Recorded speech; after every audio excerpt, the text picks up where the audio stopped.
Continuing, that husband that beat me like that, when I reported it, I was not believed because he was so polite to others, well spoken, well dressed, appeared to be very professional. He was military and became a police officer. He then shot his next girlfriend with his weapon. It threw him off the force.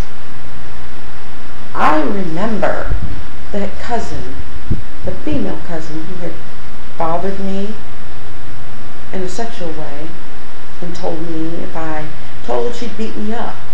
So I never told. I remember what she did. One time, when I was in elementary school, she got me over the banister of the steps and hung me by my ankles like I was an animal. I was frightened to death. Because of that, I became afraid of heights. Because of my mother trying to drown me, I became paranoid of large bodies of water. The family was sick. They would do dumb things. My mother would do things like lock me in the kitchen with the lights off while it was thundering. As a result, I had become afraid of the dark, and all lights would have to be on at night. Even while sleeping, a light had to be on. And I had become afraid of many things. I developed panic attacks, very severe panic attacks. I naturally developed very severe depression. I developed something, I don't know the name of it, but it's sort of like when you don't really know who you are or where you belong. Because of all of that I went through in those foster homes, I kind of remained homeless all the way up to now. I was here and I was there. I never knew a home. I always kind of attracted abusive people, whether it be a male or a female who was in a professional position that was supposed to help me. She would be very abusive in tone. And, just body language abusiveness, very aggressive. And so, as a result now, I don't date at all. And I don't really have anything to do with, I hate to say, black women. It's not because I hate them, but it's just because of what I have been through. It had been instilled in me at a young age that black women are dangerous because of what they have done to me, that family. And then counselors.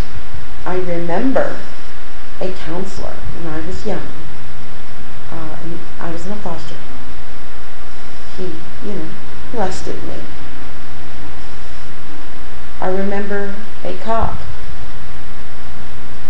who so-called was protecting the grounds of one of the foster homes, touching me. He touched other girls. Now, he did get fired for that because he had touched so many of us in a short span of time, and it came out. I grew up thinking that I had no rights and that my voice, even though I could speak, would never be heard. Excuse me. Let me just cut that off.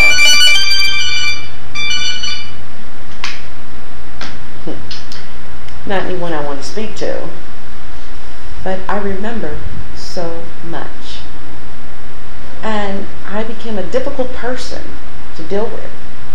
And one day, I think about a week and a half ago, I was talking to a stranger and just telling him what I had been through.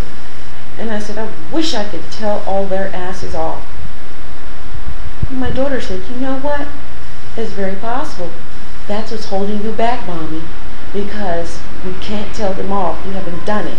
Maybe if you tell all of them off, you can be released from a lot of what you suffered from. And I was like, yeah, I know. I wish I could get on the news or Oprah and tell everything and tell their names and where they live and what they did, and have them pull the court records,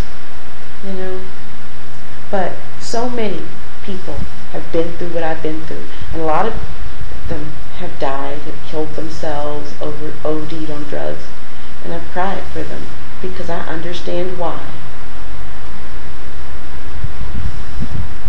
What is there to do? Why am I still somewhat sane? I've been to college. I went to college only because I was told I was stupid